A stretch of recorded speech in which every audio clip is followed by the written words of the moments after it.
Game time for the Sun City Leatherheads. Danny, it's been awesome to see you again. I mean, we had a little layoff. Life happens. Things happen. So we are talking about last time. We were talking about let's talk about like training camp because it's going to start by the time we start rolling again. And then of course there's been news around the NFL, so that's going to be fun. Like several news since we haven't since the last 2 weeks.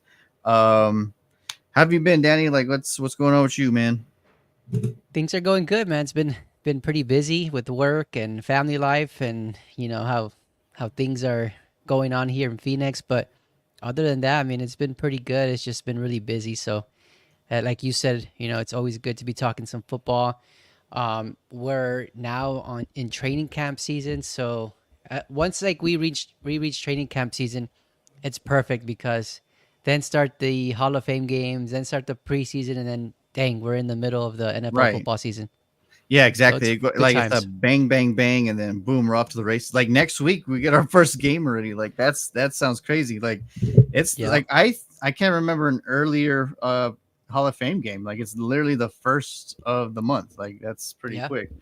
So it's that's gonna be unusual. exciting. Yeah. So on my side, the game of life is still having fun with me. Just like you said, like family, friends, all that jazz. You're pretty busy, but I want to take a few seconds to honor a gentleman, Coach Russ Bannister in the El Paso, Texas, and Chaparral, New Mexico areas. For those that don't know, we're from the El Paso City, area. That's why we're the Sun City. That's our nickname. But Coach Bannister passed away yesterday, and he was a great mentor and friend to me with the radio. I work for, of course, and a few others that watch us know that I work for KROD 600 ESPN during high school football. And he was one of the voices on the radio also. And, he's been around the game for such a long time for football. And yeah, he was just a great man, good, always in good spirits, and just very ready to help. Right, like he'll just sit back and just, Danny, what do you need, man? Like, I got you, and he'll give you some compliments. He'll tell you what you did amazingly on, and yeah. So the football community in El Paso will definitely miss that gentleman. Great coach, great man, great family man, all that jazz. But coach, we're gonna honor this episode for you, sir. My condolences to you and his family. Sounds like a Yes. great man.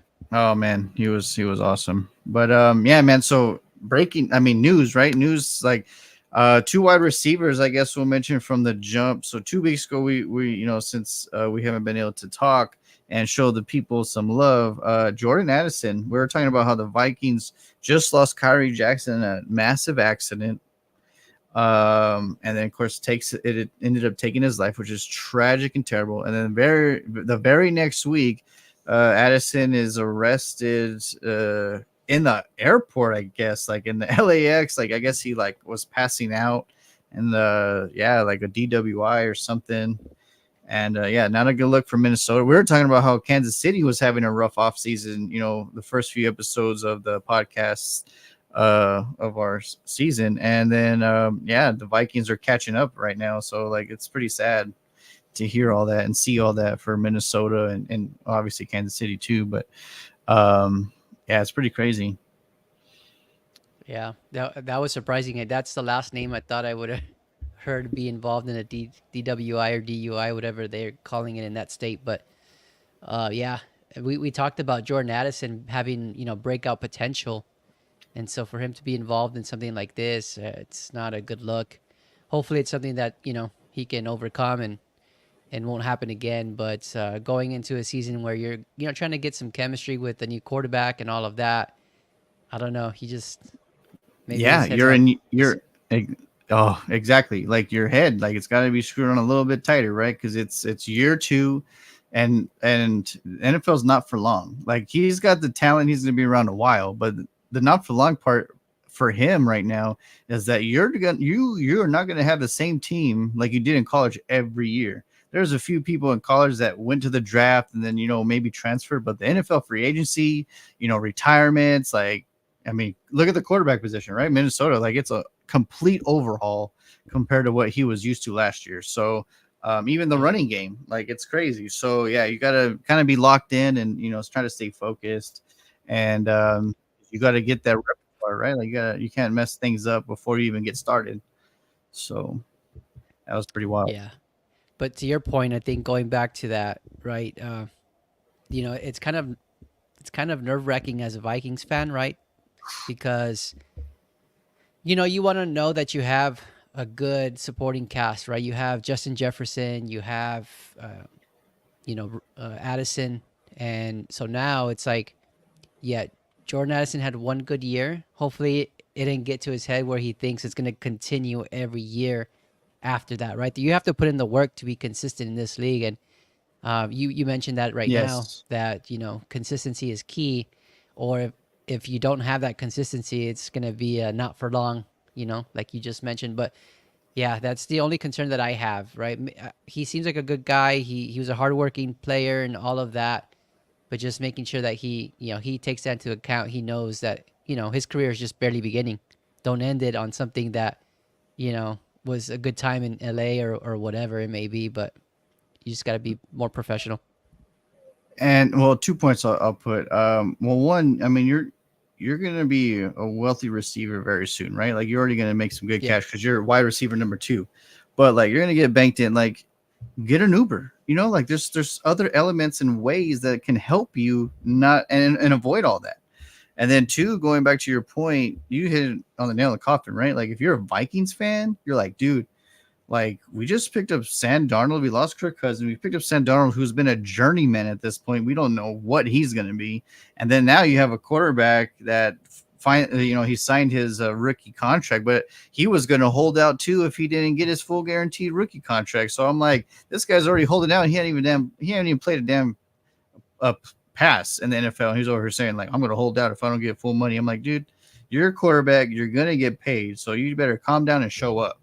Because if you're going to complain already and you haven't even like snapped one hike in the NFL, like you got to show up too on Sunday. Yeah, I think that's what irks me as a fan, right? Like these players come into college like wanting, or coming into the NFL from college, wanting, and it's like you don't even know what kind of player you are in the league yet, and you're already Yes. demand. Come on, just go out there, earn what you're gonna earn, and prove what your worth is, right? Right. And then well, like now these college kids get like all these incentives and all that stuff, or like incentives. They get money and they get contract things here and there, and I'm like, well, I personally would have just went the route where like if you're a star athlete, then why not just give them a full scholarship no matter what? Because one, that's the reason why these college players were always like angry and suffering, is because like they had to pay for universities, they went into debt, and then like they struggle. But I'm like, well, then if they didn't have to pay and they're bringing you money through your college anyway, why not you just give them a free scholarship? Because and either they're gonna pass or they're gonna fail, so it'd be on them anyway, so like if they're gonna mess Yeah. up, they're gonna mess up, so whatever. Bye. um but yeah, so there's that. In other wide receiver news, I guess I'll mention two because it's the same team. So the Dallas Cowboys, Michael Gallup, a longtime receiver for the Dallas Cowboys, he just retired yesterday. And it's crazy. He had just signed the free agency with the Las Vegas Raiders. And maybe it's sometimes like they have that saying, what is it? It's better to know than find out. So maybe he knew that he wasn't going to be up to par emotionally, mentally, physically, to what he thought, what everyone else thought, what he wanted, right? So like let's leave now because I don't want what could be worse.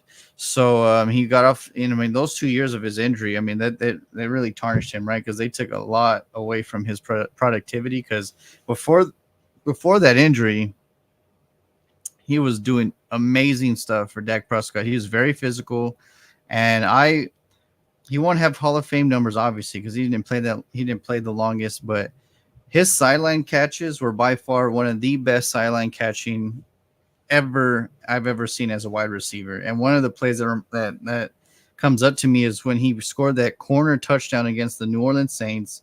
And I think Dallas ended up like thrashing them that game. I don't remember, but I think Dallas won. But he was the first score of the game. But like he's turning with his body trajectory, and he's able to put his 2 feet align with the grass to not get to the corner sideline. Man, his sideline catches were like amazing to watch. And so I'm gonna miss that part. Like I hope I wish him well and all that good stuff. But the thing I'm gonna miss most, besides his physicality, he'd always like be ready to block and all that. His sideline catches were just like, if Dak needed a prayer throw, like he's going to 13 on the sideline and he's just gonna tiptoe and like catch it. So yeah, so It's kind of sad to see that, be the outcome of his career, like retired so early, because he had a lot of potential. I know coming out of Colorado State, he was the top draft prospects, right? right. And to your point, even in college, he was showing that kind of potential, kind of contorting his body, making those ridiculous catches. And then in the NFL, he did that a couple times. I wouldn't say he's the best sideline catcher, because I would give that Oh no, I that said to one of the best, not the best. Like he's Julio up there. Jones. Yeah, Oh yeah, him, or I mean, there's a lot of them that just did a phenomenal signing. But yeah, Julio Jones was his length and his body was just so proportioned perfectly just to grind the grass and just go out. Yeah, Julio yeah. Jones was amazing. But what could have been for Michael Gallup? I think that's the sad thing about it. He had all the potential in the world, and he just couldn't stay healthy. And it's crazy too, since all this stuff was coming up. Like I rewatched that play because a lot of the Cowboy things I follow on Instagram, they showed the play when he broke it, and I was like, oh man, this leg just looks so nasty. And then Yeah. it was against the Cardinals, and then so hopefully best wishes to him. But like you said, the potential. Well, I mean, look at Leighton Vander Esch, right? We were talking about him early on while we started this podcast thing, and I mean, just another one, neck injury twice, and it just ended his career. That's what ended Michael Irvin's career too. Remember, he got popped and Yeah. his neck. Pretty But wild. Michael Gallup wasn't the only one that retired recently. I don't know if you saw Shaquille Barrett from the Tampa Bay Bucks. Yes. He retired recently, I think last week. And then Kenyon Drake just retired a few days ago. So just a The lot running back? hmm Really? That one I missed. What? That's crazy. Where did he get Yeah, signed? I don't know where he was. Maybe he's a free agent, huh? Yeah, possibly. But I What? didn't think That's he still seems pretty young to me. I don't know why he retired, but yeah. who That knows? Maybe. that one's baffling to me. Yeah, Shaquille Barrett. I know he won with the Buccaneers. I was trying to figure out who he won with before because apparently he was a 2-time Super Bowl champion. So Yeah. I didn't remember the first team, but he won with the Bucks, obviously, and then he signed with the Dolphins. But you know what, man, may he find his peace too, because one of the main reasons why I would assume is that he lost a daughter last year. She passed in a drowning. So Oh wow. yeah, so I mean that might have taken a massive toll, and he probably just want. And apparently in the retirement thing, when he told Miami, he's like, "Dude, I just want to spend time with my family." So I mean, it probably it's just the longevity of the pain, So may he find his peace and his family. That's probably it, because to your point, he just had signed with the Dolphins. So, Yes, maybe he wasn't there mentally in a good mental space to be, right. taking on another NFL season. But yeah, he played for the Broncos, and I'm assuming he won it with them as a So he member of must that have been team. like a rookie because it was kind of a bit ago. I mean, that was the Peyton Yeah. Manning, the Broncos Panthers year.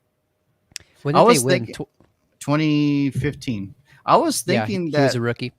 there you go. I was thinking exact that too. I was like, if I don't remember who the first team was, but I told myself for some reason I think it's the Broncos, but he had to have been a rookie or something super young because that was a while back. So yeah, man, that defense. Remember him, Barrett? You had Yeah. Aqib Talib and Demarcus Ware, Elvis Von Dumerville, Von Miller, like that. Oh man, that defense was no joke. Yeah, it was stacked for They sure. But they yeah, had Champ Bailey too in his last year, right, or something. I want to What? say that's the case. Yeah, his Yeah, son's. he retired right after just like Peyton Manning did, and after they were Mhm. up to the sunset together, right? Yeah, because they had Champ Bailey and and Aqib Talib side to side. I'm like, dude, that is a tough quarterback duo right there for sure. And then after so many years, talking about Champ Bailey, after so many years being in Washington, and then Oh, I know, good for him. I always liked him. He even had a cool name too, but he yeah, deserved to be a champ, right? yeah, Champ. Come on, man. My name's Champ. Let's go. But yeah, yeah, Shaquille Barrett. Yeah, he retires. May he find his peace for sure with his family's issues, and wish him well for sure. Going back to the same team type persona. So CeeDee Lamb is one of the ones that is a holdout for training camp. There's a lot of holdouts this year for training camp for sure. But CeeDee Lamb is the big one in Dallas, and it's definitely gonna. I A wide receiver to me holding out, it sucks, but at the same time, if I'm a quarterback or if I'm a coach, whatever, there's a lot of young receivers, every year. It's like, hey man, now you got the time to really learn, develop, grow while he's not here, because once he's here, he's the man. So you're gonna Mhm. get dropped down one slot. So while he's here, maybe if you're not a starter for our team this year to next year or next year, you could possibly be someone else's starter next year or the following year because you put in that work, So right now I don't see I don't see it that bad, even though it sucks. Of course I want him there to, but the person that has to throw him the ball is the one I always worry about. Like if that person's holding out, then that's that one's a little rough. But Yeah. I have to tend to agree with you there because the Cowboys, right? They've had them together for several years now. right. So Dak and CD, they both understand each other. They have each other. So him not being present, I don't think really affects that chemistry. Right. And to your point, right? It is a time where maybe those third stringers, fourth stringer wide receivers that we're not getting a lot of playing time. This is their chance, right? To make that impression. And so Tolbert is one that comes to mind. Right. Tolbert is one that I really liked coming out of college. When was it? Last year or the year two before? year I two can't remember. years ago. Yeah, because he got hurt his rookie year, and it was like he was on and off. But yeah, last year he took off as the slot for sure. Yeah, it's time for him to build that chemistry with Dak, right? So Right. that's going to help those kind of situations. So with Ayuk, with CD Lamb, I'm not too worried about it. I think that those are things that they've are familiar with already. So it's not like they're barely building that. I would be more concerned if it was like to your point, a quarterback, right? Maybe a Right. quarterback coming into a new team or a rookie quarterback not being there. Then yeah, I think that hurts. That's probably detrimental to the growth of the team. You mentioned an awesome wide receiver next to CeeDee Lamb, and of course he requested a trade. He actually showed up to training camp because he's that type of dude, I guess. Brandon Ayuk. Where do you see where that's going to unfold, or how do you see that's going to unfold? That's a very weird situation. And so I saw that he reported today, which is a good sign, I think, for the Niners fans. Right. But when I was looking at Twitter or X, I saw a video of him leaving the practice field and walking into I guess, John Lynch's office. So, like, that's just very odd to me. It's like, why would you leave the practice field if you're participating, you're being present, you're there? Why would you leave the practice field to go talk to the GM? Like, that's to me is not a good look. So I don't know if Ayuk's growing tired of the whole process of a new contract, or if Right. John Lynch called him in and said, "Hey, you need to cut your shit."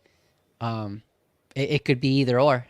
So at this point, if you're being such a big distraction to the team like you are right now, I think probably the best thing for the Niners is to trade him. Right? You Well, have. Go ahead. no, you go first, because it's going to be No, I was just gonna say that it's just becoming a little bit distracting.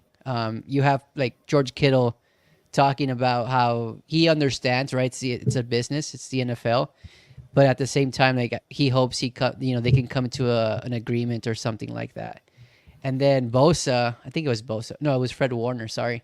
So Fred Warner said, it's a good thing that this is happening. And I guess what he was trying to imply is that it's a good thing because that means their roster super talented, which it is. I mean, I'm not gonna fault him for that. That's very accurate. But at the same time, if you can't pay this guy, what makes you think they're going to be able to pay you, Fred Warner? Or what makes you think they're going to be able to pay Purdy? I mean, eventually there comes a time where you can't pay everyone, and those good players that are on your roster right now are not going to be there much longer. So I understand that logic, but at the same time, it's kind of like you need to focus on the now. If you're there, if you have a contract with the Niners, play out your contract like T. Higgins is doing. I think T. Higgins knows it's his last year there, right? So I think Ayuk needs to do the same thing. Play for the last year, and if you're not happy, then request that trade and don't even be Well, present. the thing, there's two different scenarios though. One, Higgins was going to be a free agent, and they couldn't get a long-term deal done, so they franchise tagged him. This is Ayuk's last year on this rookie contract, so technically Ayuk kind of has to show up and not complain. But I get it, right? Like they just saw, so Justin Jefferson, CeeDee Lamb, and Ayuk came all in the same draft, and they just saw their brother get like a mansion. So they're like, "Yo, bro, like we want to mention too." And and all those two, Ayuk and Lamb, they're deserving for sure. And that's even taking me out of being a Cowboy fan. Like if I'm any NFL team, like let's say it's a team that's Green Bay, right? Like they have like these unknown, like these no name receivers most of the time. You know, it was like committee, a wide receiver by committee. If I'm Green Bay and I'm like, damn, these dudes are messing around and we can get an Ayuk or a CeeDee Lamb, like I'm licking my chops. Same thing, New England. Apparently, New England already gave San Francisco an offer for Ayuk, but eventually, as a Cowboy fan, I'm loving this, right? Like I'm like, oh right, distract San Francisco, woo, McCaffrey, Madden curse. Like there's so many things that can really just really crush San Francisco, and they lost Super Bowl, so there's a lot of it doesn't like. They're amazing and talented, like you said. They're a full roster, but there's a time where your window is shutting, which Kittle has already said the last 2 years. Debo has even mentioned it, like man, like what's it gonna take for all of our talents and physicality to like actually be successful? You know what I mean? Like it weighs on you. And I've seen like 49er fans like, man, Ayuk just needs to play. He has no leverage and blah blah blah. And I'm like, bro, he has all the leverage. Because a holdout's a holdout, 1 and 2. Eventually, San Francisco is not going to want the distraction. It's not going to want to do, interviews. They're going to want to talk about the game and not Brandon Ayuk. So eventually, if he doesn't sign a long-term deal, obviously they're just going to get fed up and be like, all right, we'll take the biggest, best thing that comes our way after this point. So there's a breaking point on each thing. So if Ayuk leaves, and like you're going back to what you said, yeah, Fred Warner and all them, like they can't afford all of you. Like there's no way. There's no way that they're going to be able to afford all of you. And so I'm excited. What did Gabe say? You're a hater. Why am I a hater? Because you're hating on the Niners. No, I'm loving it. What do you mean? So no, but it's true though. Like you can't make everyone happy. Even dude, like you and I were talking when I was telling you in Madden, like me and CeeDee Lamb are winning Super Bowls, and he still wanted to leave. And I was like, bro, like what the hell is your problem? You know what I mean? So like if I can't keep a computer person happy, there's no way in hell you're gonna keep a real person happy. You know what I mean? Like if they don't want to be happy, they're not gonna be happy. So yeah, T. Higgins is gonna be. They're not gonna franchise tag him next year because his franchise tag is gonna be even more expensive. So I'm pretty sure it's either going to be a massive long-term deal like he wants, or he's going to go elsewhere. And then, it's a limbo game right now. And, I got to tell you about my Madden news too, but oh man, I was so mad at myself.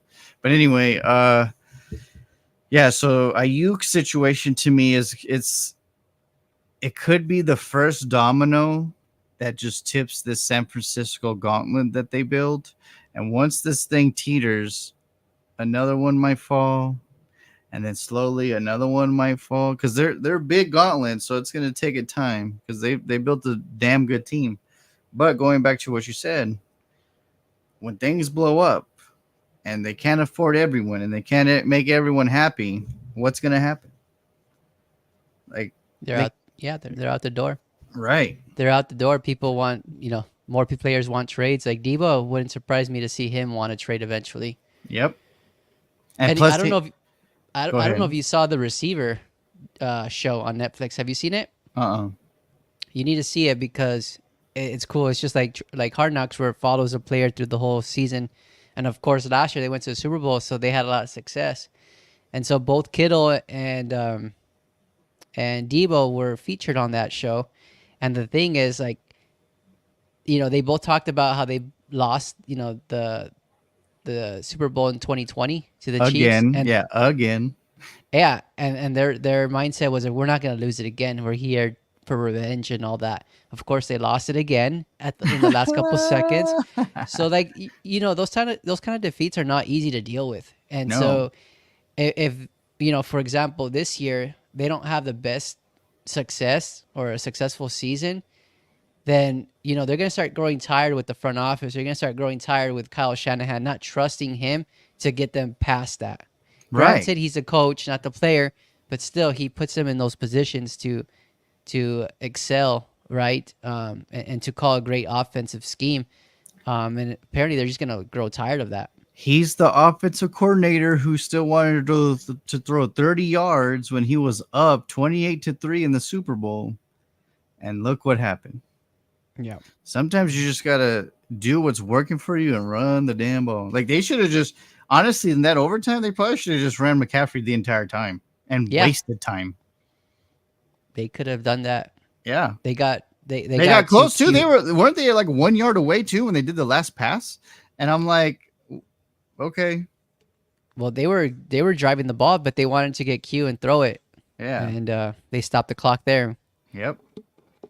Exactly, my friend. Run the ball. Learn from Richard Sherman. Run the ball. His face. I love it. But Face doesn't get old. I know it's so priceless. It's All uncanny. right. So Trent Williams. So let's just stay in San Francisco because like people are like, man, Ayuk, and I'm like, man, there's more boiling water in the pot, and Trent Williams is apparently holding out too, and they're trying to work a contract for him. Can you imagine having two holdouts right now? That one's more worrisome to me because offensive linemen change every time, every position. They can get hurt, and that's your left tackle. I mean, it ain't your like left guard or like your center where maybe you can find someone to recover for him. That's your left tackle, the guy that's your best offensive lineman. So And probably one of the best in the whole league. Like, yes, if he's not number one, he's at least number 2 or 3. yeah, like, and you lose him. Imagine like that to me. That's worse than losing Ayuk because you have some receivers and playmakers that can help you, but you lose him, and Purdy is not the biggest. You're gonna get his ass killed. Did you see the Christmas Day game between the Niners and the Ravens? Oh yeah, oh yeah. So that's exactly what life would be like for Purdy.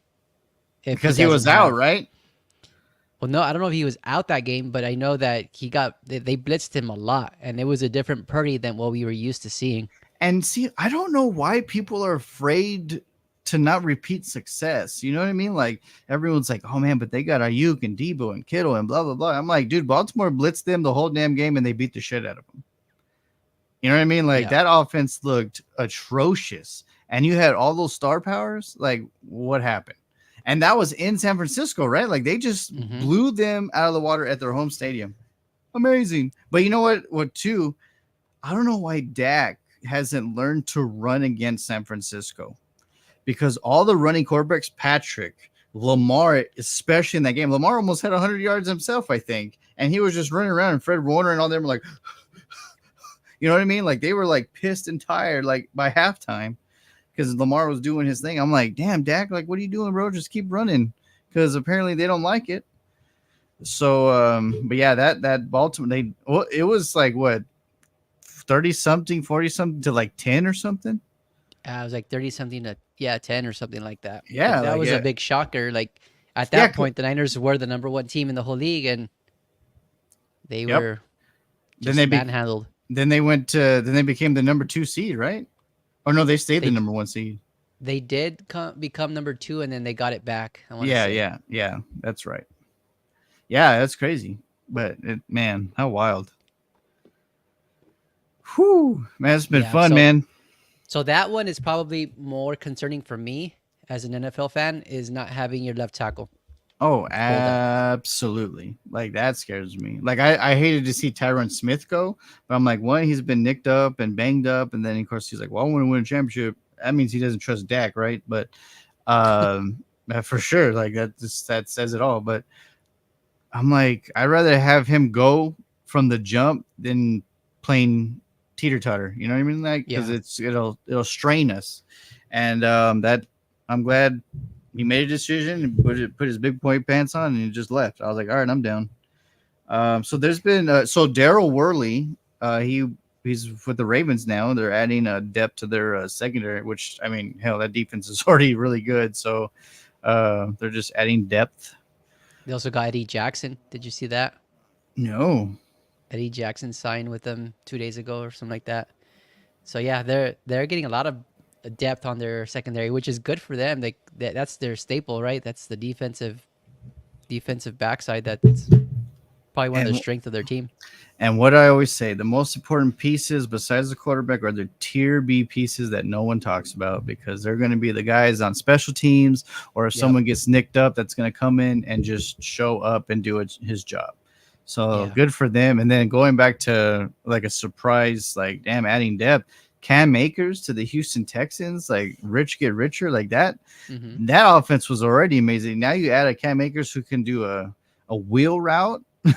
You could do all your you could do Tank Dell, what was it? Diggs and who's the other one?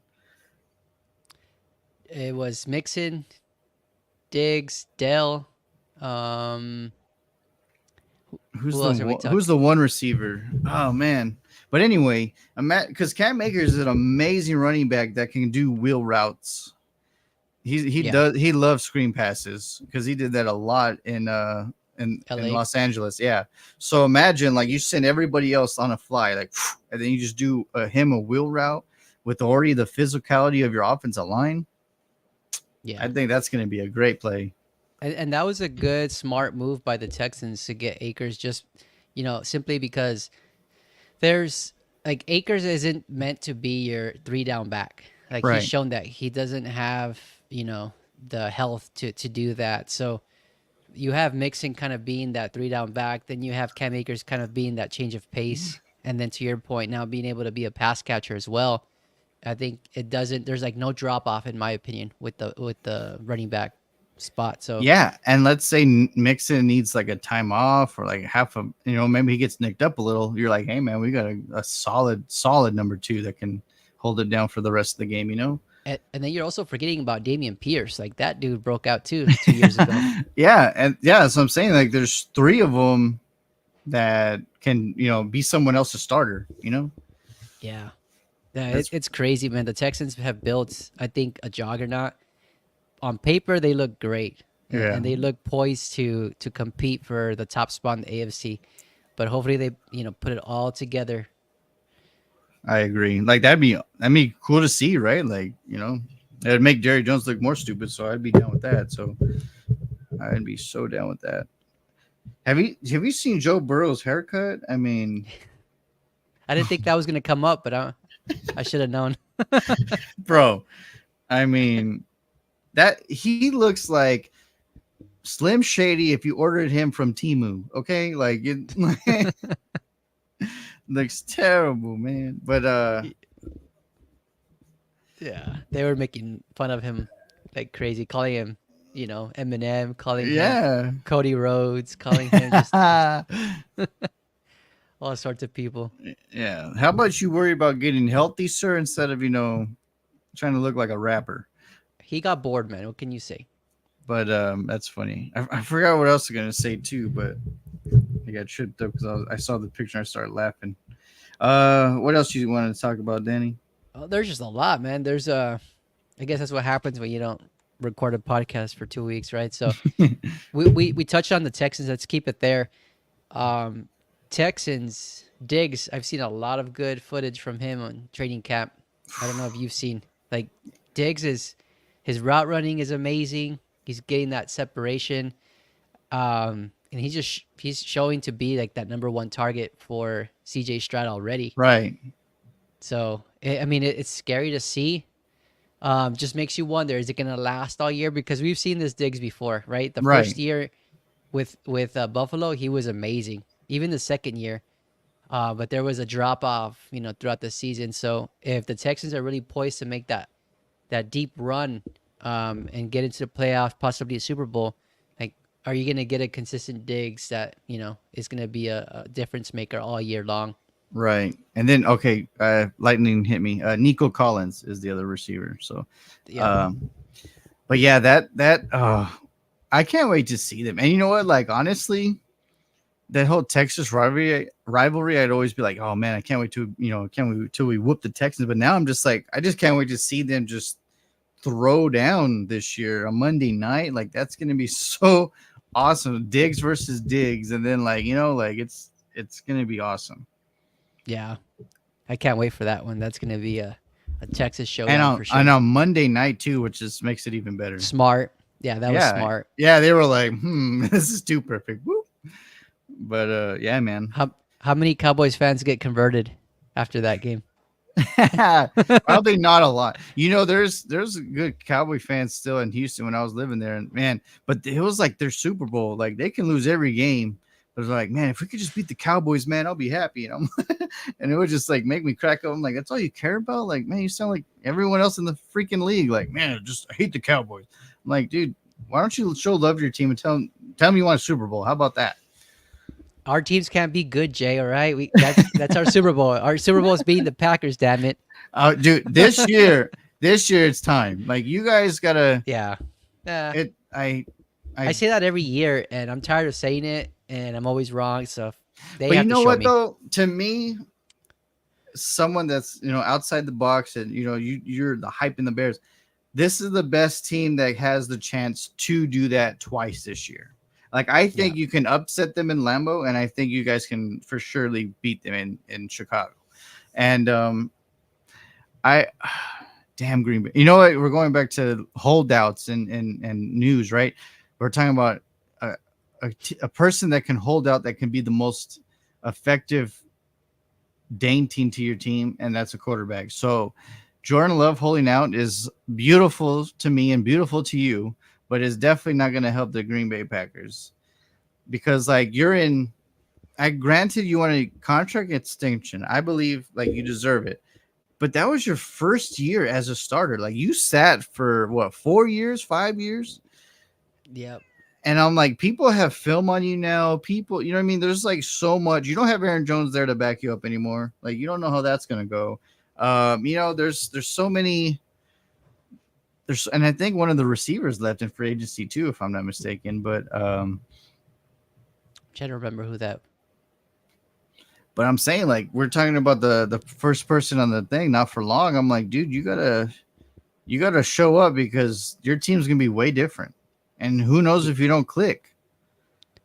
It's so risky, from all sorts of angles, right? From the front office view, yeah, you want to, solidify that quarterback spot. You don't want to have to worry about that. And then Right. after he performed last year, like that gives you a good indication that, he has the potential to be a good caliber starting quarterback.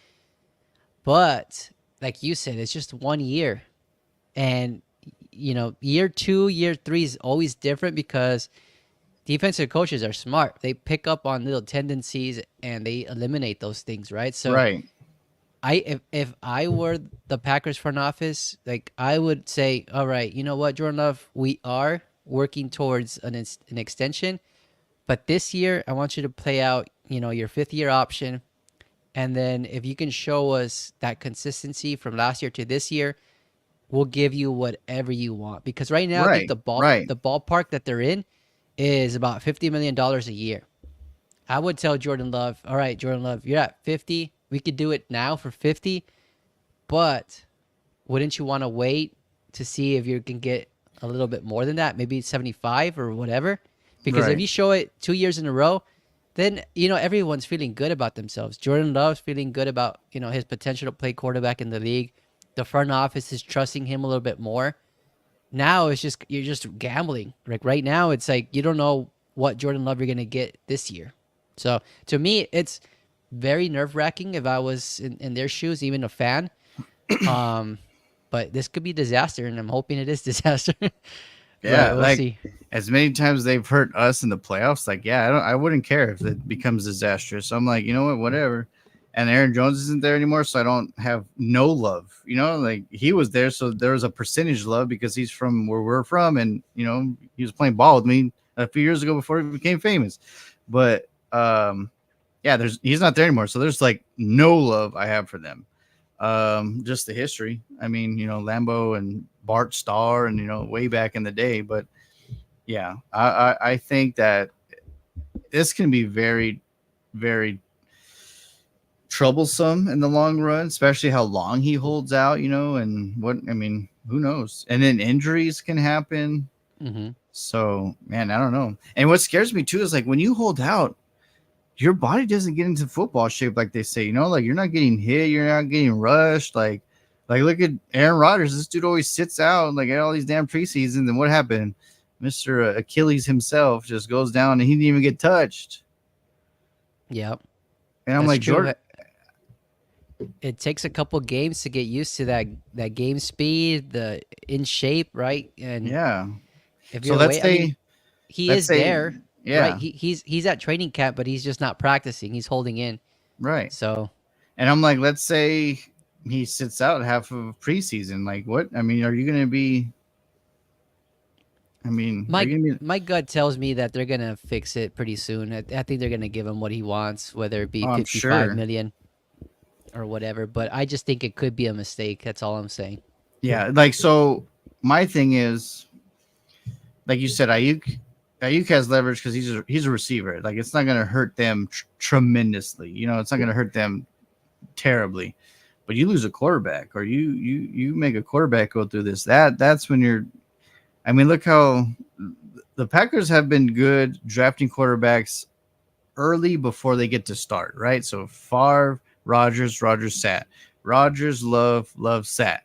So, you know, they are able to learn from each other, vice versa.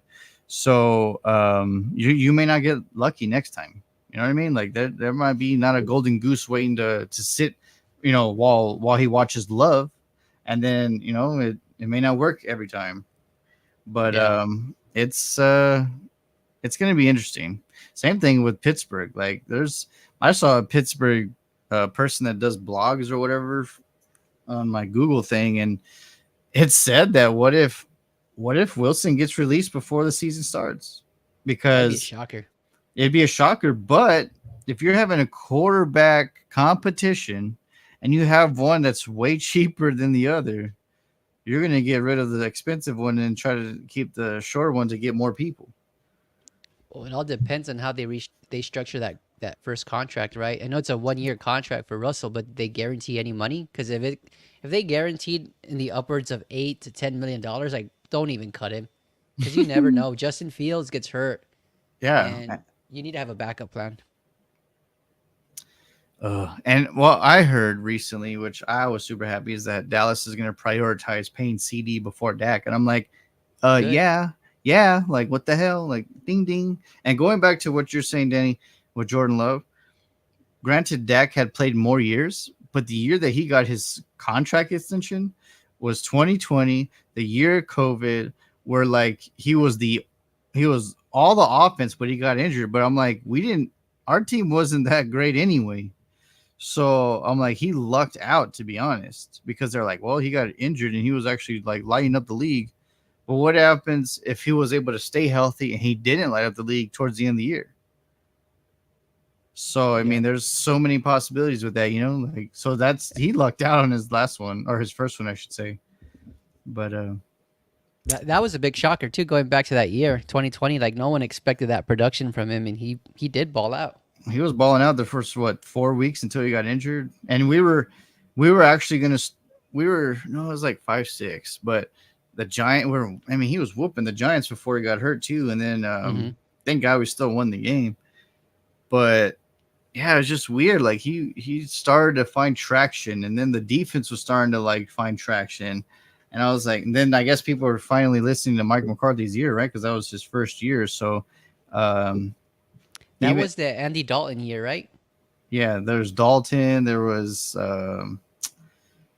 Blaine Gabbert, who almost Oh wow. upset the Steelers. Remember, like the Steelers were undefeated, and then Yeah. dude, I that was my Super Bowl that year. I was like, we're gonna suck balls the rest of the year. I was like, just please beat Pittsburgh, and we were beating the crap out of them. But that's what happens when you don't have a veteran quarterback compared to a veteran quarterback when things got tense, right? Ben came back and won the game, and I was like, damn bastard, like good for you, but I was like, we're gonna win because they were 13-0 that at that time, or something like that, 11-0 or 10-0, like they hadn't lost. And I told people, like, you guys understand, like the people that are beating during COVID era is like they're not very good.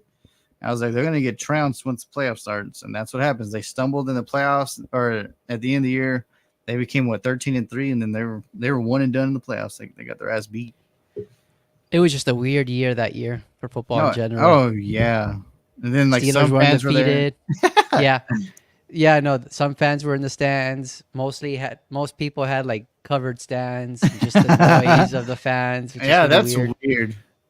Yeah, I couldn't get used to it. And then the Bears made the playoff, which is super weird. You took our spot basically. Pretty much, yeah. And then Mahomes was like, "Hey, yo, check this out. I'm about to take over." That was his. And then Brady was like, "Hold on, son. Before I retire, I'm going Yeah. to beat you one last time." Let me get 7 here. Yeah, let me beat you one last time. But But that Bucks team, oh yeah, no, that Bucks team was kind of weird because it was kind of up and down, right? You had good flashes of the Bucks, and then you had them kind of struggling with offense, and well, then once the playoffs came, they just all connected, right? You well, got playoff Lenny that was running hard. You had defense that was getting sacks, so it all came together at the right time. they just had a team that said, "Hey, man, when push comes to shove, we just need a quarterback that doesn't throw 30 interceptions." Yeah, And that's what just happened. managed the And game. yeah, just manage the game, and that's what happened. They whooped everybody's ass in the playoffs. But yeah, it was a weird year. Yeah. Well, I want to say the NFC East because I want to talk about this, and I feel for this guy because he used to be part of the Giants, and now he's a member of the Eagles. So I talked to you like in previous episodes about Hard Knocks and how they were going to those conversations with Saquon, and they were telling him like, "Hey, work with us. Like we know that you're coming up on a new contract, Right. but we need to see like what your value is." And so basically, the last 2 episodes of that Hard Knock series them discussing that, them discussing whether Saquon is worth $20 million a year or not. The owner, John Mara, he loves him. Like Saquon's his guy. You could tell that he was kind of heartbroken when they didn't re-sign him. Apparently, Saquon came out this week saying that he felt very disrespected by the Giants, and I it seemed would. like, yeah, I mean, Hard Knocks was, a clear indicator of that. Like the way that they discussed business with him was just pretty shitty. And so I don't fault him one bit for feeling that way, but apparently he said that, you know, the way that it never seemed like they were truly interested in re-signing him Right. or even asking him what he wanted or what he was seeking. It was more like, we know you deserve this, but go talk to these other teams to see if they'll give you that, and then once they do, come back to us so we can see if we can match. And so That's like it was just a really crappy situation for him to be in, and you could tell he really wanted to be a New York Giants for probably his whole career, and right.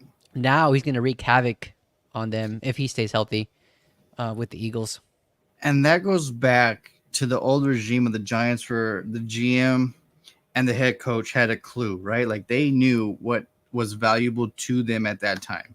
Keeping Eli Manning upright and a badass front four, front seven. So this one, so you're telling me Daniel Jones is worth 100 million, but your running back who's all your offense is not worth 20 million? How does that make sense to me? Yeah, that's another thing, Jay. Like in yesterday's episode, it was where they're That's getting another thing. ready for the draft. And so they have all these rookies coming into their building, right? You have the quarterbacks, you have the wide receivers coming in. And just the way they did all that was kind of weird to me, right? So what they did was, of course, the quarterbacks they brought into their building separately, and they took them through these scenarios where they had to, talk to the GM and Brian Dable about what they see and how they would run this play and what they would do here. Anyways, they did that with all three quarterbacks. They really like Jaden Daniels. Like that was their guy that they wanted to shoot for. And apparently they tried to have those conversations with New England. They knew Washington wasn't going to even have it, so they never reached out to them. But they did reach out to New England, hoping that they would trade that number 3 pick, and Wow. they would move up 3 spots. And so apparently New England at the last minute was like, you know what? We're just gonna sit here. We have a potential to get a franchise quarterback. We don't want to Right. miss out on that. So after that, like their whole like I guess projection of what they wanted to do changed. Like they wanted to strictly focus on getting a pass catcher for Daniel Jones, and then it was like we're gonna go with Daniel Jones. We had to put everything around him and see where he takes us. So it went And from a war room to a panic room. exactly. Well, I wouldn't say panic room. I would say more like, shit, we couldn't get a quarterback. This is what we have. Let's go with this next guy. So So now it, Daniel sees that too, that they weren't like really sold either. So yeah, that's worse. I mean, from Daniels Jones's perspective, right? The confidence that he has in his front office is like probably to the floor. Like no one believes in him, and it's not a good look for that front office. So, um, I was gonna say with the way that they brought in all those rookies, like they for the receivers, they brought in Marvin Harrison, they brought in Malik Neighbors and Rome Odunze all together in one meeting. Don't you all think three you'd of want them? to meet? Yeah, don't you think you'd want to meet with them individually? Instead, they have them all three in the same room, saying, "Hey, what would you do in this situation? Hey, what would you do in this situation?" And it just was like a very weird approach to that. I wish But I like if I can just do anything in sports, if I could just be an NFL general manager. Like I would love that so that's a dream intensely. job. Yeah, like cuz like everything rides on your ship. Like you technically are the captain because if you don't get the right pieces, your team is going nowhere fast. And like the Giants seem like they don't have a clue.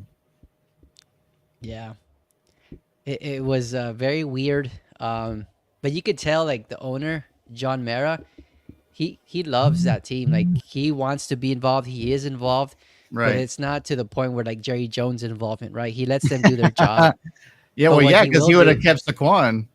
yeah, right, yeah, you're right. But he does ask them a lot, like, what are you thinking?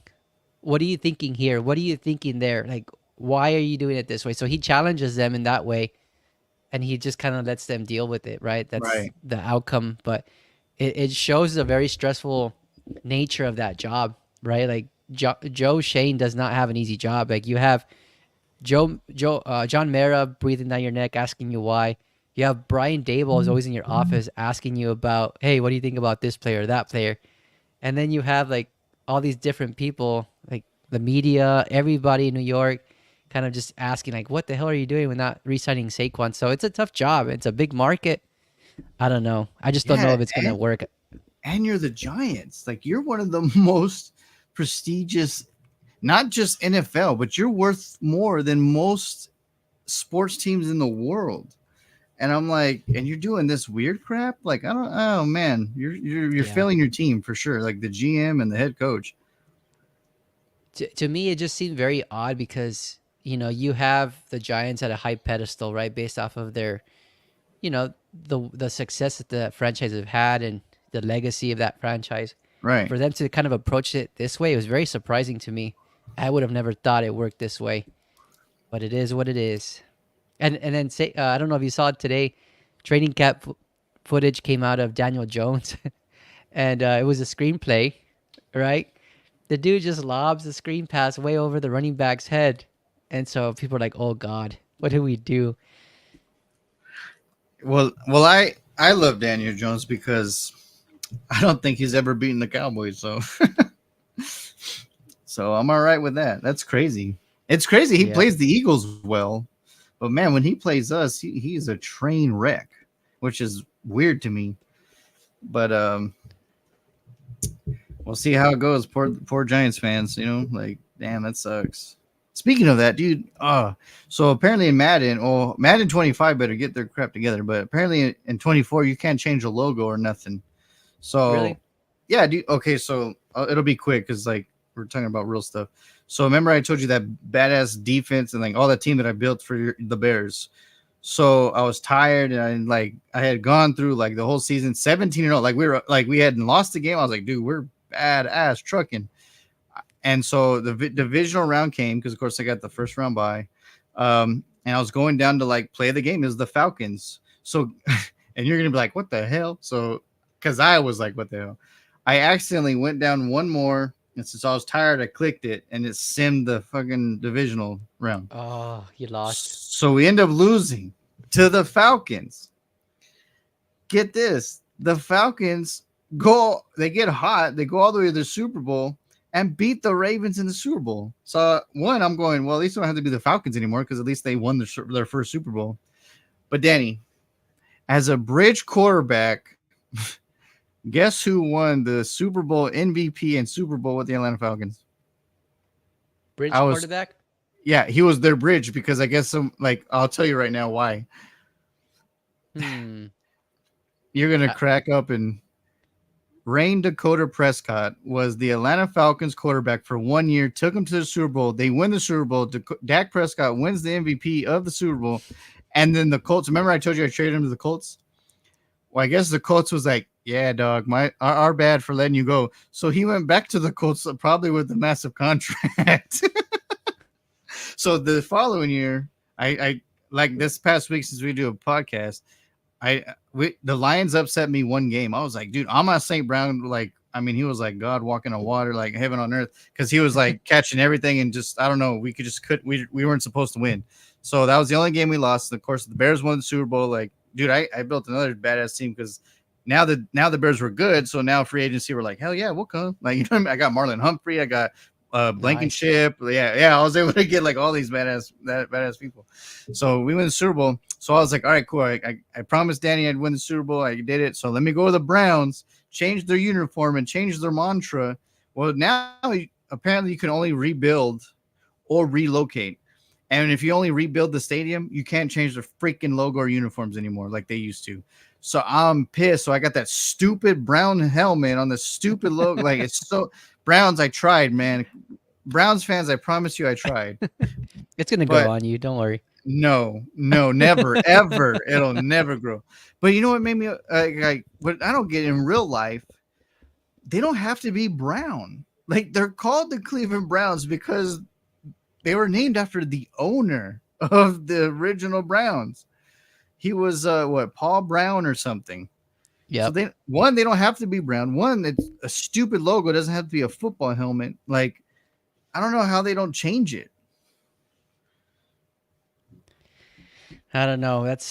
I'm with you there. I've never liked the Browns. I never even liked the elf logo that they used last year. Like none of that makes sense. You have a brown dog, an elf, and then a brown orange color, more like orange color, not even brown. I don't know.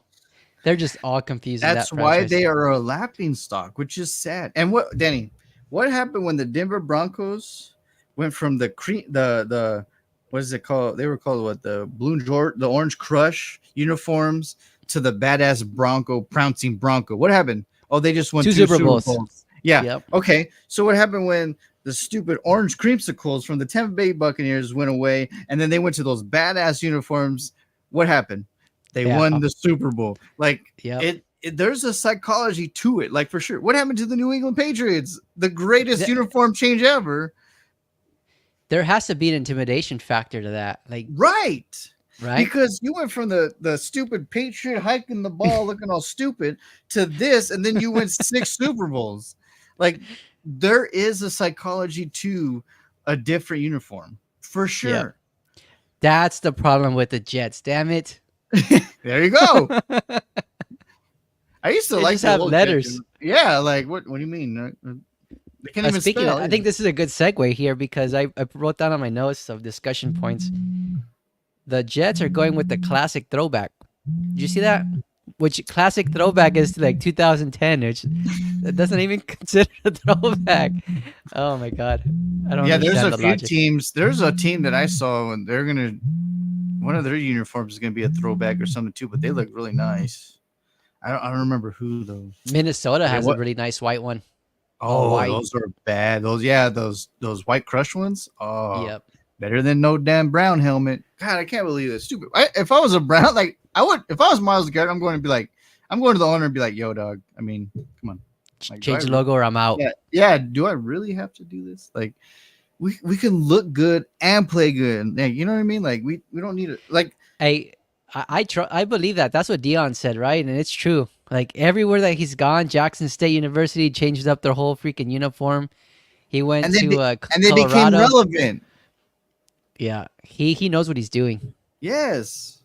Like it's a whole mantra. Like it's your the helmet and the uniform is your armor. The logo doesn't represent you because the helmet is not a logo. Yeah. Like, can you imagine back in the gladiator days? Like, if you're like, I'm pretty sure they had names for the slaves and gladiators, but they weren't like, hey, spiked helmet over there. That's your name now because you're a spiked helmet. Like, no, like what? Uh, so Browns fans, I promise I try to change y'all's logo and uniform, but so now I have to. I've only played one game since, but like because I wanted to make sure that I'm gonna next. I'll probably do like the Chargers because Herbert deserves a Super Bowl, but I'm gonna like. But now I just changed it to the white helmet, the white top, and then the brown pants because that's the best thing I could do. And then, but I'm playing my new badass home stadium. I'm like, oh right, my dude's about to whoop some ass, and then I throw it in the middle of the field, brown freaking helmet. I'm like, God damn, like, Yeah, you might want to play with a different team. I think you'd get upset. well, I'll win a Super Bowl for them once, and then I'll take off. But I was like, Uh, dude, what the heck? So then I even looked it up, like Googled it, and sure enough, they're like, no, stupid asses. But let's get back to the real fun stuff.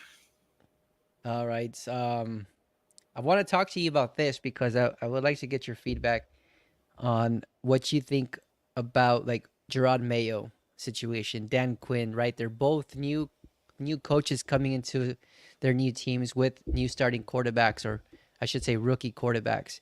So this week Dan Quinn had said that it's not when it or if, it's when, right? And he was talking about when um, Jaden Daniels will be named starting quarterback. He says he could see the progress that he's been making. So Right. he's not saying that he's going to be starting, but he's not saying that it's not impossible, right? So at least he's approaching it that way. I hate it when especially new coaches come into play where they say, you know what, we have a rookie quarterback, we're not going to start him this year. He's going to sit and do all that he needs to learn behind the veteran quarterback. I hate that because you just never know. Look at Justin Herbert's situation, right? Right.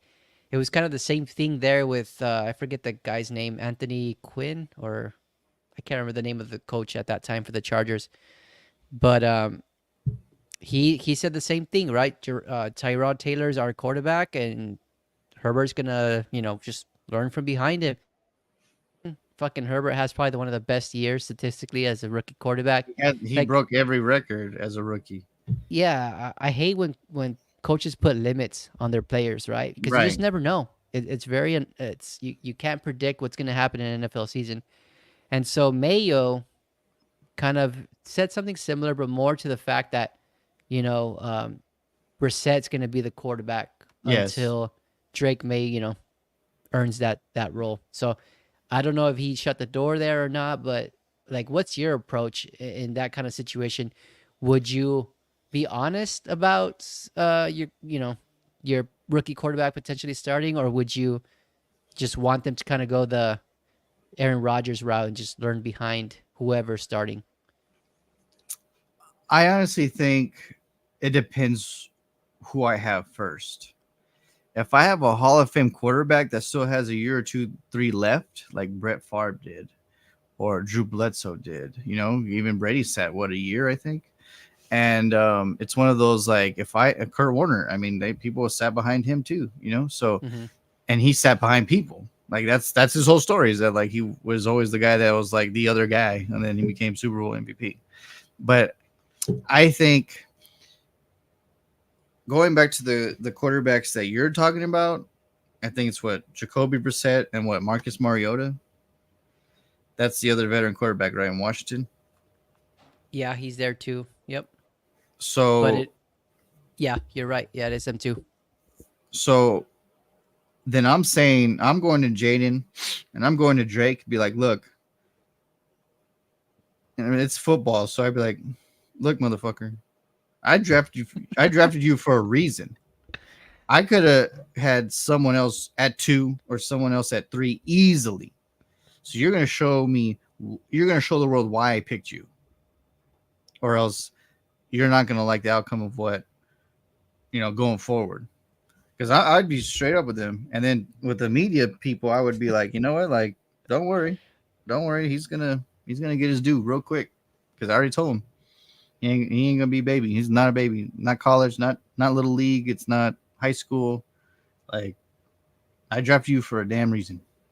But like I said, if I was the owner and the coach for the Green Bay Packers when I had a Brett Favre and I drafted a high ranked quarterback like they did with Rodgers, I'd be like, look, man, like, we have a quarterback that you can learn a lot from. And he may have like a year, 2, 3 left. But by the time you get your trucks running and you get your start, like, the knowledge you're going to have is going to be beyond anybody else's. But from that standpoint, yeah, Washington and New England, I'm telling them, like, bro, you're the guy. So you better start acting like the guy. You better show up. You better show up first. You better leave last. You better show them that you're the guy. I think you just killed the quarterback's morale. Hey, listen here, motherfucker. Bro, what they're football players. If they get upset with that, then I definitely drafted the wrong person. That sounded just like Dan Quinn, though. I think Dan Quinn would say something like that.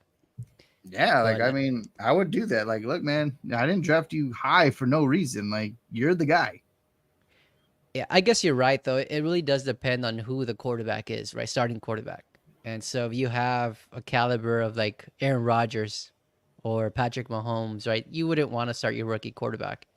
So you have to be completely honest with yourself and then trust the process that they're going to learn behind those veteran quarterbacks. I guess in this situation, like Brissett, yeah, he's had his opportunity to be a starting quarterback, has not taken advantage of it. So if you have a rookie quarterback with the potential of a Jaden Daniels, like, you would hope that Jaden Daniels would beat that quarterback, Right. right? I mean, that's the plan. Right? That's the reason why you drafted him 2 overall. Yeah. So And going back to Brissett, you mentioned, I mean, nail in the coffin, brother. I mean, his first stint in New England and then maybe in his first stint in Indianapolis was probably his 2 best shots to, like, showing what he was capable. Because I'm yeah, like, the Colts gave him the keys. Like, Andrew Luck left, and they're like, bro, we need a miracle. Like, here are the keys. And then, because of course they went for what, Phillip Rivers, they went to Matt Ryan, they went to Brissett. Like, they still haven't found their almighty. You know what I mean? Like, we don't know what Richardson is going to be because this dude pretends he's a running back instead of a quarterback. So, and yeah. I don't know who their backup is now because Gardner Minshew Who went to is Las it? Vegas. It's a veteran, right? Like a old school veteran. Yeah, I think it's Joe Flacco, isn't it? It might I be. want to I was say. thinking that too, but yeah, I honestly, that Colts team is, with the defense stuff, that's not a slouch. If Flacco could get hot a little bit like he did in Cleveland last year, that team could be a sleeping team for sure. Yeah, yeah. No, the Colts are always a tough play. Like, they're never a really crappy team in the league. Right. Ever since the Peyton Manning era, like, because he set a bar so high that they were like, dude, we could never go back to that, like, 1-win team. Like, there's no way. That's what they needed, because before that they They were not were good. probably as bad as the Browns. They got But rid of Martian Falk. They got rid of Jerome Bettis. Like, they were a train wreck ready to happen. yeah. Well, I think I had wrote down on my notes that Richardson is participating, so that's good news. Right. So Yeah. Yeah. He's practicing. He's he cleared that shoulder thing, right. which is good. What about you? You got anything on the training camp front? I think we talked about it before we went live, but I don't know if we've talked about it now. So there's been two scuffles today, which was fun. So I I can't get his name right, but Latarvis something like, well, that's his last name, but linebacker for the Chiefs literally tried to knock off Kadarius Tony's head, and Kelsey being one of the boys, he ain't gonna let it fly, so he went and popped him. That was pretty fun to watch. And then, of course, the Houston Texans had a little scuffle too. Stingley nailed Dalton Schultz, and then they kind of went at it, offense and defense. I don't know if you can find Yeah, it it or was George Karlaftis. Karloftis. Karlaftis. Yeah, see his Yeah, name. Who's your mama? exactly. He's added to that list. But yeah, no, I mean, he's a good defensive lineman. So Yeah, he, and it's I what's don't know what crazy to happened me. there. Yeah, that what's crazy to me is why are they trying to kill their teammate in day one? Like, because this is I when know. everyone fully reports, right? Like, there's already been Yeah. players, rookies, and some vets and stuff. But this is when, like, all right, man, we're back in pads. What's up, bro? I missed you. How's summer? Cool. All right, pop. And it's like, whoa, like, and then like, there's gonna men are men. So one hothead is not gonna take that from another hothead. So that was pretty interesting to see that when the very first day of full camp happened is with every team. There's I two mean, scuffles. I could see when like cornerback and a wide receiver go at it, right? Because Right. you are, it's the fuel of competition that kind of brings that out. Yeah, and But they a jaw at defensive each other. lineman, yeah, that too. They jawed each other, but the defensive lineman and a wide receiver just like it's weird. Like, how Yeah. did that happen? Yeah, like who made who mad first? And then one retaliated, and then Kelsey was like, all right, y'all better knock this crap out or else I'm I'll get surprised Tony's still on the team, honestly. dude, he's the luckiest player at this point in the world. Like he's goofy, he mouths off, he doesn't make sense, he's dumb. All much in respect for him because he's in the NFL because he made it. But I'm like all the stuff he's done, and yet he's just there to win Super Bowls and just sit there. Like Yeah. he's what, the fourth receiver now at this point. Like I doubt he's a three or two. Yeah, no, I don't even know where he stands on the depth chart, but he's close to being on that cut list because you had Xavier Worthy, you had Rasheed Rice who broke out, and you haven't taken advantage of your opportunities. But that's Right. here nor there. I think I saw something very really cool about the Chiefs in terms of like footage, and one being that Xavier Worthy catch. Did you see that on Saturday? Yeah, dude. That like bomb. Yeah, the Mahomes doing what Mahomes does, kind of rolling to the left and just throwing it all weird Yeah, off platform, just tossing it. making it look easy. But of course, Backyard Xavier ball. Worthy looks just like Tyreek Hill. I mean, he has a good amount of distance between him and the defender. Like he's quick. He's gonna make life hell for defenses, and it sucks that the Buffalo Bills were the ones that made that happen. 2.0 Tyreek Hill loading for sure. But like you said, like how does it? It's like how big brother keeps beating me up, What do I do? Well, tell him stop. But I gave him a stick. Like that's what they did. Like hey, you keep beating our ass in the playoffs, but okay, you want this badass player that you can draft before us? Here you go.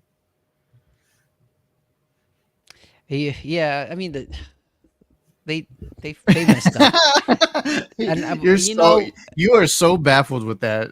Like that I is like still am because that was just like, why would you give them more ammunition?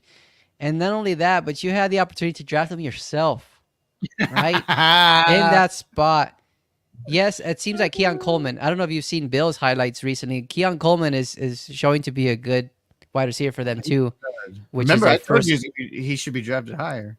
Yeah, you were right about him. He's one of those high contested catchers, which is great, and that's what you need from for Josh Allen. But yeah, it just I would have been okay if they traded with someone else. yeah, me too. That's the problem I have an issue with. Right. like let like the Eagles trading with Kansas City. Like, okay, we only play once, maybe 2-3 years. Division if we win, or if we make the Super Bowl. But not the guy that keeps beating your ass every year in the playoffs. Like, well, I don't understand. Yeah.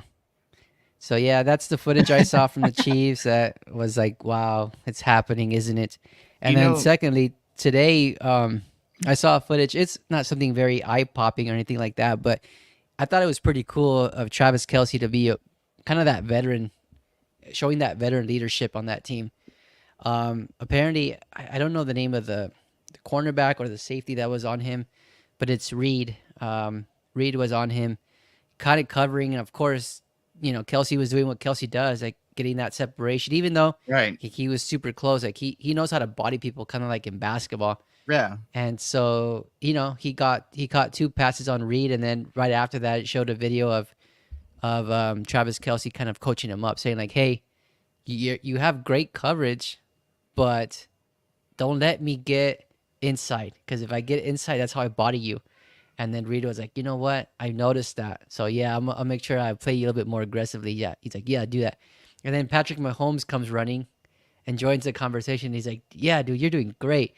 Like, you gave me a little tight window to throw it to, but you're doing great." And so like it was cool to see that leadership coming from Mahomes, from Kelsey. That just shows you like that's why they're winning Super Bowls, because that's why it's they're those champions. yeah, it's those little nuances that they're teaching each other, and they're just building that pipeline of talented players. What my favorite clip I've seen with the Kansas City Chiefs recently is Carson Wentz is a Chief and he almost tripped. Are you kidding me? Like, dude, what? Uh, Like, what? How did that fly under the radar when we did free agency? Like, how, what happened? And when did Carson, like, what? I don't understand. You went from a quarterback that was going to be one of the next big great things. You even got a badass contract extension. Now now you're backing up maybe Mahomes, or not even making the team. Like, I don't understand what happened. what's funny is that when you text me, you text me on Saturday about Wentz. Yeah. Um, I had just finished seeing that video on X, and so when Yes. I was like, I said I had the same expressions like, what? When did Wentz join the Chiefs? I was on Instagram. I was like, hey, what the, wait, what do you mean Wentz is on the Chiefs? Like, what is this, a Madden thing? Like, I thought it was like almost like a Madden thing, like where someone picked him up to back up Mahomes. Yeah, it's interesting, but sneaky Speaking of little. speaking of Go for that, like crazy, not for long, and we always say no one's safe, right? So in Madden, when I took over the Browns, Mahomes was a free agent. what the hell? Yeah, and that the craziest freaking thing. And I don't know where he went, because like he didn't want to go with us because the team was sucking. So of course he didn't want to go with the Browns. It's the Browns, so stupid brown logo or helmet logo. But yeah, he went to another team. So I'll eventually play him and Wow, see. And then, dude, crazy, Jalen Hurts is a Patriot. But wow. yeah, I was like, his first year was with the year I won the Super Bowl with the Bears. But yeah, he took him to the playoffs his first year. I was like, damn, that's good for you, Hurts. Like, that's crazy. But yeah, like Madden's wild. I was like, how is Patrick Mahomes a free agent? Like, how is that possible? That's never gonna happen. Well, not yet. Well, I don't know. It was never supposed to happen to Brady. It was never supposed to happen to Montana, Unitas. I mean, I it guess, happens to yeah, every best quarterback. I It's guess you're weird. right. Imagine when Yeah, we're like 5 years, 6 years from now, we're like, what? he's gonna Mahomes go to is the Cowboys. bro. I'd probably die then. Like I'd be like, all right, like there's no way. But dude, I was just like, he's a free agent. Like I was wilding out. I was like, how is this dude a free agent? Like, what's happening? But yeah, man. So training camp, first game next week. Like, this is such a beautiful time, right? Like, this is what Yeah, we always count down to, and we finally get our podcast rolling, and like this is it's a great awesome. time to be a fan, for sure. I think the Yeah, podcast is something that we've been wanting to do for several years, and now that we've been doing it pretty much the whole off season, it's even more exciting now, knowing that we're going into the season and talking well, about the games and the yeah, and outcomes. that's going to be the best part, because now we'll have everything to talk about: games, clips, plays, players, injuries, like, everything is going to be breaking news because we're going to be talking about it. Yeah, So I'm super stoked. Like, oh man. fun times. But And next then week we'll talk about the Hall of Fame, right? yeah, Hall of Fame game, and then the Hall of Fame players, and it's so crazy. So well, a little insight so people can get excited for next week. So for the ones that don't know, Andre Johnson is one of the inductees this year. Um, he's the first Houston Texan, because Texans is the youngest team in the NFL. He's the first Texans to be in the Hall of Fame. So that's even cooler, right? Like, to be there Yeah. is one thing, because that you're joining a list of like the best of the best. But the fact that your team's first, like, we get to witness, like, a lot of people like that are probably passed on now, that we witnessed they witnessed their first team to have their first Hall of Fame. But like, we get to watch Andre Johnson, the first Texan, we get to witness that. Like, that's so amazing. That's a And good point. I never even thought about that, but that's true. I mean, them being a 2002, right? They were they started in 2002, I believe. I think I got the year right there, but yeah, like I've never. I mean, I can't even think of a Panther. Has a Panther gone into the Hall of Fame yeah, or and Jacksonville Jaguar? and there's actually going to be one. There's a Panther this year too. Yeah, Julius and Peppers. Peppers. Is he Yeah. the first one? No. Who was their badass offensive lineman or defensive lineman that, like, when they first started, like, I think he was their first Hall of Famer. Oh, okay. It has to be an offensive lineman, I think. Yeah, I forgot who What it about the was. Jags? The Jags have a Hall of Famer. Oh, I man. guess that's for next week, right? We'll Yeah, let you all know the next week. I want to dive into that, because, like, damn, Jacksonville, like, they always have just enough good, but never great. Like, what the heck? That's a good. Yeah, They have to, like, there has to be a Jacksonville Jaguar. I would think a running back, or I no, would. who's the wide receiver, like the one that started their regime? Jimmy Smith. Was it Jimmy Smith? Jimmy Smith, but he had issues towards the end of his career. I don't know if he's considered Hall of Fame worthy. Keenan McCardell was the second one, but it was not truly with Jacksonville. You you know what's so Fred cool about Taylor. the? Oh, I would love Fred Taylor. Man, I loved him. But going back to wait, is Maurice Jones-Drew a Hall of Famer? No. No. So going back to the Andre Johnson thing, because you know how they send camera crews, and like they send a voluntarily, I'm sure they pay him too, but they send a position player that is the position of the person that's getting to Hall of Fame, and they Hmm. volunteer, like, hey, would you go? Like, of course. So the Yeah. guy that I mentioned several times in the last few episodes, like the receiver that became a man, and I think it was a lineman Bazzelli. Yeah, Oh, maybe Bazzelli. Bazzelli. But yeah, you might be right, Gabe. You need to guest star next week. Don't be shy. They want to see your pretty eyes over here on this fan club. Um, but the guy that I mentioned that became a Hall of Famer in his second team, because he became from a boy to a man, and blah blah blah.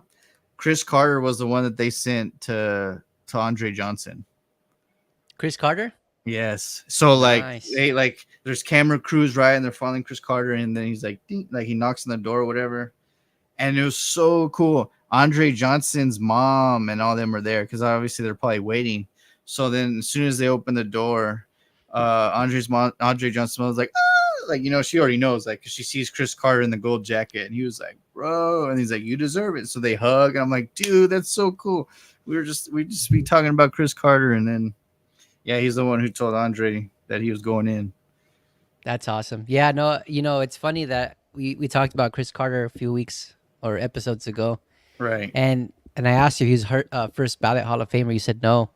It actually showed on the My Football Life. It showed Yeah. that process and what he went through, and of course he was bummed out that he wasn't selected, right? But when he was selected, you could see like all the emotion, right? Oh, he And was. he brought up Buddy Ryan as being like one of those, very influential people in his career, and all because like you mentioned on the show, because he traded him away. Yeah, he Right? was He like, traded him. dude, you need to. It's gonna hurt now, but I'm gonna do you a favor, and like that is so awesome when you have someone that makes you subtract so you can learn to multiply. Like it is amazing. And yeah, like you said, he credits Buddy Ryan to helping him with that. And yeah, I loved. Remember a few years ago when they were CBS and Fox did it back to back, where when they went to go tell Bill Cowher and Jimmy Johnson, and they were just like the emotion, and that was just so amazing and raw. Like obviously, as a Cowboy fan, I don't like the Steelers at all, but Bill Cowher is a coach and a man I've always respected and loved. Like I loved him. So then, like to see him and Jimmy Johnson like being told at the same time and then being inducted the same year, like I was like, dude, this is so cool. And then like to Yeah. see Troy Aikman crying because he was one of the main advocates of the committees or whatever. Like, dude, like I would not be in the Hall of Fame. Emmett Smith would not be like we would not be where we were without that man. So then when they finally get to go celebrate with him, and then Troy's crying on Fox, and like man, that's such a cool moment. Yeah, those are always special moments. Even as an Yeah, NFL fan, even if you don't follow that team, like yeah, like I it's get them, just a like I history. tear up, and I'm like, dude, I'm crying, like, dude, good for you, like it's like, dude, imagine just doing something so remarkable that you'll be remembered forever, like that. Yeah. And That to your point, like the whole Andre Johnson thing, I didn't even think about that, and that's a cool accomplishment. You know, right. being the first player from that franchise to get inducted into the Hall of Fame, like that's probably not. There's probably no better feeling other than winning a Super Bowl. Yeah. And then the fact that us as fans that really love and dive into this, we can say 40 years from now, Danny, when we're like about to kick the bucket, we're like, dude, remember when we saw the first Texans Hall of Famer go in, Andre Johnson? And then like our kids and other people are like, who? What do you mean? Who's that? And then we'd be like, look, break it down. And then like, you know what I mean? Like we get to witness something that like our grandparents saw when they first saw Bart Starr or like, like Yeah. Otto Graham paid for the Bears, right? No. No, who's the Luckman, right? Was a Bear. Sid Luckman. Yep. Sid Luck, yeah. So imagine like our grandfathers and whatever, like watching Sid Luckman. Let's just say he's hypothetically the first Bear to be in the Hall of Fame. Like imagine watching that and you're just like, holy crap, dude! Like we got to watch him play, and then now we're watching him be in the Hall of Fame. Like that is so cool. Yeah, that's true. You got a good point there. It's gonna be fun. I can't wait for next week. Oh I'm man, happy. I'm so like we're both like glowing and we're talking about next week's episode. Well, and it's cool because a lot of players that we grew up watching, like Julius Peppers, that dude was. I Oh, remember watching him in Carolina, and I was like, oh damn, this yeah, dude's awesome. Then he came to the Bears, and I was like, oh my god, I was on cloud nine. yeah, you're in heaven. Yeah, and now we have Devin Hester. Devin Hester, one of the funnest players to watch as a Bears fan. And Like, you know it's crazy. You did something amazing when you're in the Hall of Fame and you're mostly known as a kick returner. You know what I mean? Like you did something amazingly badass that most people have never seen because yep, people remember you kicking return like kickoff returns. Like that's insane. yeah. I mean, special teamers don't get into the Hall of Fame, so you did something good. Right. Like, yeah, because like it's so man, remember just watching him, we're just like, all right, man, here's another touchdown. Like he has the That, record, right? yeah. And you know what? It's funny that you say that because I remember when in the peak of Rex Grossman years, right? You and I just started our friendship around that time, and you would always pick at like, oh, you guys, your best offensive weapon is Robbie Gold. Yeah, when you're like, we saw him Robbie Gold. I was like, well, I would too. He's your best, like he's your only scorer. Like That didn't bother me. You know why? Because of Devin Hester. Like right. watching a Bears game, knowing that you had the potential to see a Devin Hester return, like it didn't matter to me how crappy the offense was. Just getting the opportunity to see Devin Hester take one back, I was like, oh Oh my yeah. god. Yeah, here we go. And Here we go. I wasn't, you know, lucky enough to see that in live in person, but I can just imagine what that atmosphere was Oh, like at Soldier Field or anywhere else. I would love to see one kickoff return in my lifetime because they say it's one of the coolest, craziest, like 10 seconds of your life. You know, like like it just because everyone just goes nuts. Yeah. And man, that just watching him was just phenomenal. Like, and then he was the first kickoff return in a Super Bowl. Like, Hmm. and then they're like, "Don't kick it to him." What does the kicker do? I got him, coach. Don't worry. We got Touchdown him. Bears. Yeah, don't worry, we'll get him. Touchdown Bears. And then when I, and when you're seeing that, you're like, oh man, here we go. Like this is the only thing that changed the game was when Manning barely dodges that sack and just like to Wayne. To That Reggie was the Wayne. thing. That was Yeah. the thing that changed everything. Because after that, it just took over. Because the Bears had all the momentum at first. Yeah, the Bears had all the momentum, and then they were generating a lot of pressure on Manning, and Right. all it took was him to kind of get Do the past shimmy. Tank Johnson and just throw it for a And touchdown Danny, that killed I've everything. watched that play because watching the game, his throw does not look orthodox at all. Like, I mean, it's like like he's like, please get there. Yeah. And like maybe the rain, maybe the wind with the rain helped because it didn't look like it was gonna get there when he first released it. And then Wayne Hmm. was just like, oh, cool. And then like, oh yeah, his throw does not look good at all. But yeah, Yeah. in his favor, it worked. And then after that, it was history.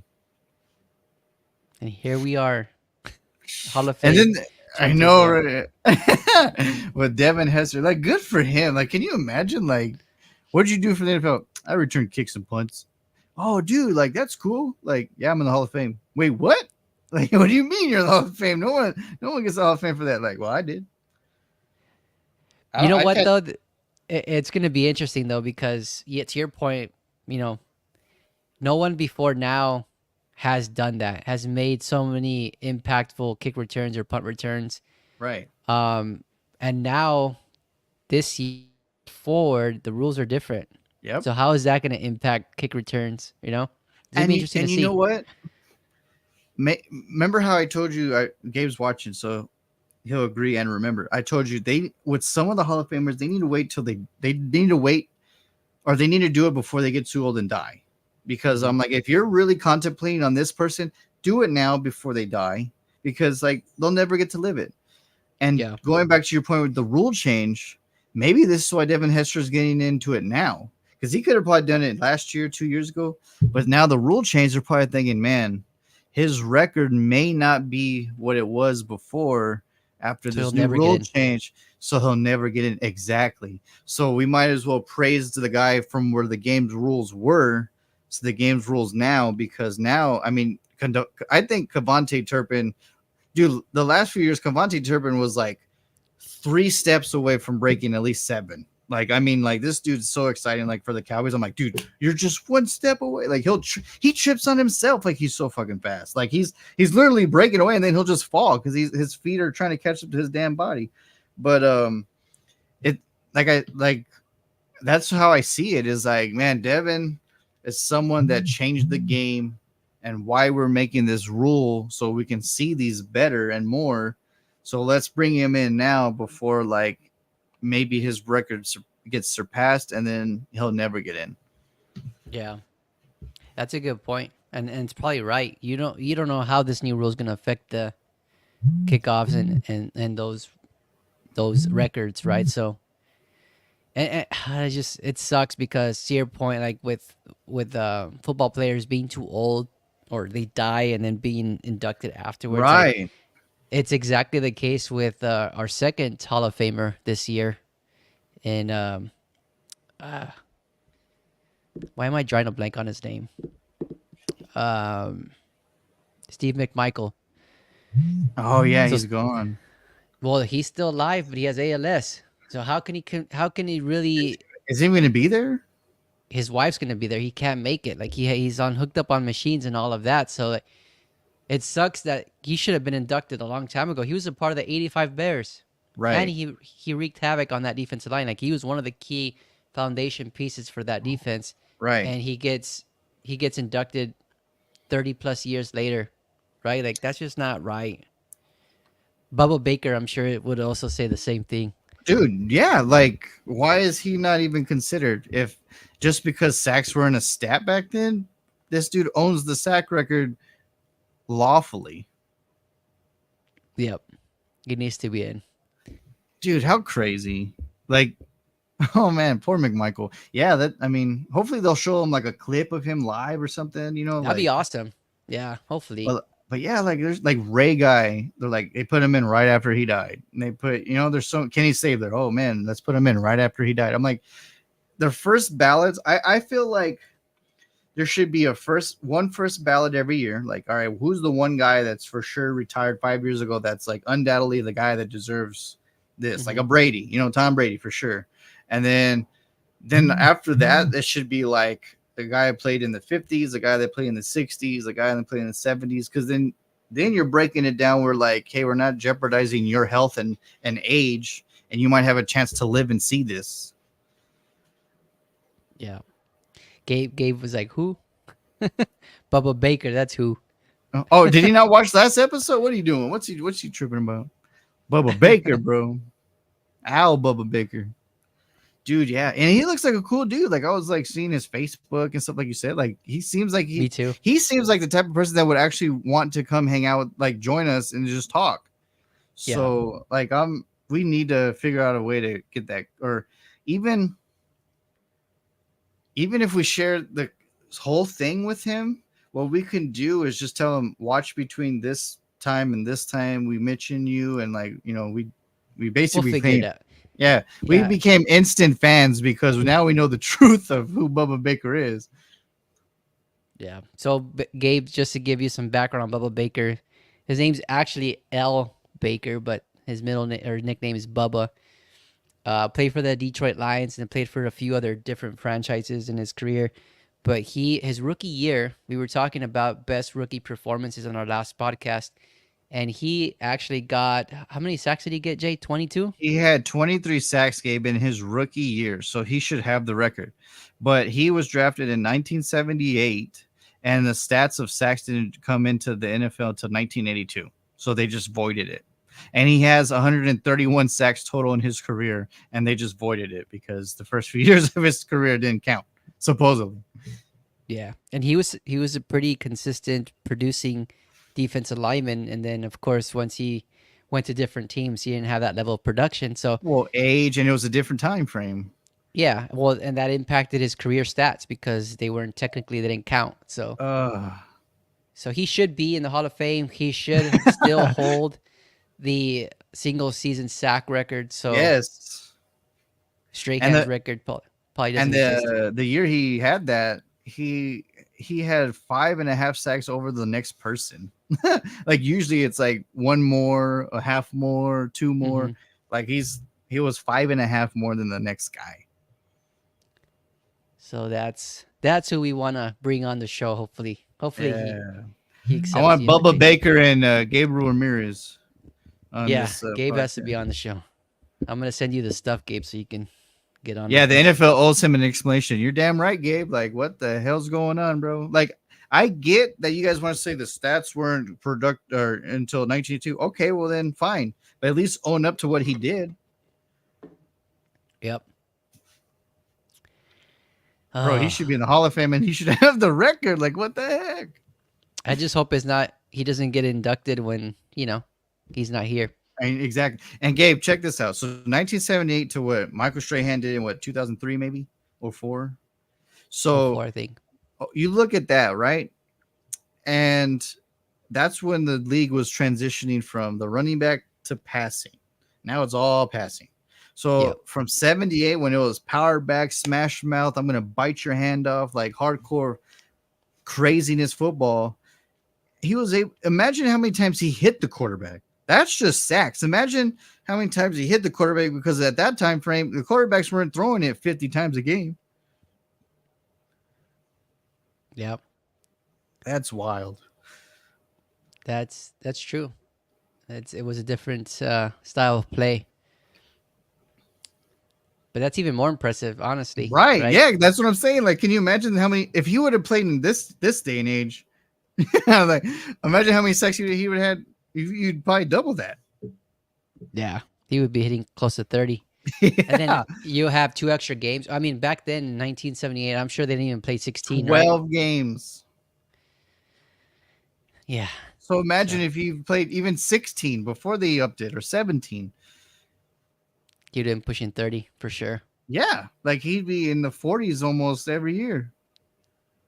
That's wild. Yep. Woo. Man, this All is right. always fun, sir. Like, dude, I can't wait for next week because football's back. We get to talk about the Hall of Famers. Like, we're now from now until February, we're gonna have like ton of news and tons of everything. So I'm so excited. Football's back. Yeah, you ready, Gabe? Ready for the Bears? It's going to be a good time. I can't wait. Hopefully, we both have really good seasons for both of our teams. Yeah, Hopefully, the mine. Chiefs are, semi normal, not juggernauts. I We'll hope they. I see. just hope they don't win another one. Like, I don't want them to be the one that win I three know. straight first. Fuck, Yeah. I don't that's think anyone wants to see that except for insane. Chiefs fans. Yeah, I know. But man, it's what a time. It's the season to be happy because football's coming around and the holidays are make everything go quick. Like, we're about to get into the Yeah. fast pace of the year, man. Yeah, we'll be in January before you know it. Yup. Dang. All right. Well, it was fun talking some football. We'll talk next week and talk about the Yes. Hall of Fame. What do you think? Absolutely. Like, all right, folks, ladies and gentlemen, obviously this week was about like kind of like breaking news and training camp. So, it was here like everywhere. But obviously, Gabe said something. Obviously, next week is gonna be the big shebang soon. And Gabe says, F yeah, football is back. Woo! We got it, man. We gotta figure out how we can watch together. Selfish Sam. But Come but visit. That's how. I know, right? Gabe, we gotta figure. Isn't he going to the Bears Cardinal game or something? Yep. November 3rd. Dang, that might be the day. I might be a Bear fan that day for sure. There you go. Come on down. That'll So be hey, fun. so like so when I was playing Madden real quick, you know how like when the Bears are doing well, like you guys have an actual song, like the song Yeah. they sing. So of Fight course the song. Madden, yeah, so they sing it in Madden. So I was picturing me with you guys in the stadium, like you guys are like, Bear yeah, down, see, Chicago Bears. yeah, I would not know, so I would just be like the You Bears, just be like humming. yeah, the Bears. Like, oh man, but yeah, Danny, always a pleasure, sir. I can't wait to do this Likewise, again. brother. And next week is gonna be fun because it's gonna be the top of the top from now on all the way up until February. Whoop, whoop. Hopefully, we Heck get some yeah. likes, views, subscribes, and people help us get to the Super Bowl. That'd be dope. Yeah, please, because StreamYard is not cooperating with us and in our journey of getting followers. So apparently, we can't even stream live on X anymore or Twitter. Really? So we're just down to YouTube. So if we can get some more followers on Facebook and YouTube, I'm not so worried about X. X is can be whatever, but mainly just Facebook and YouTube is our main source of followage. So whatever you guys can do to share this page with any other football fans. We just want more participation. I think we want to get to a point where we get a lot of comments and feedback, and then also just engage the people that are viewing our show. The other thing we're going to look to do is, rather than just also having a video format of the podcast, we're going to be looking for a way to stream this on all the podcast apps.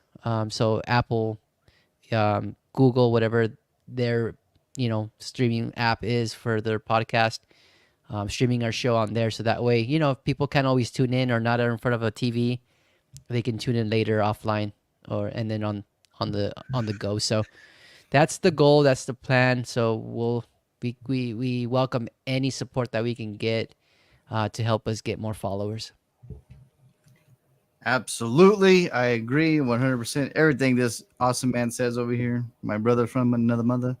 And it's always, man, it's just always good to talk about anything with you and hang out, Yep. So, Same. All right. Danny Ramirez, it's been a pleasure. I'm JD Truselli, Sons of the Leatherheads. Until next time, where we get the full onslaught of the shebang from now on, because we'll have news and updates and football and excitement here on out. All right. Talk to everybody next week. Peace. Later.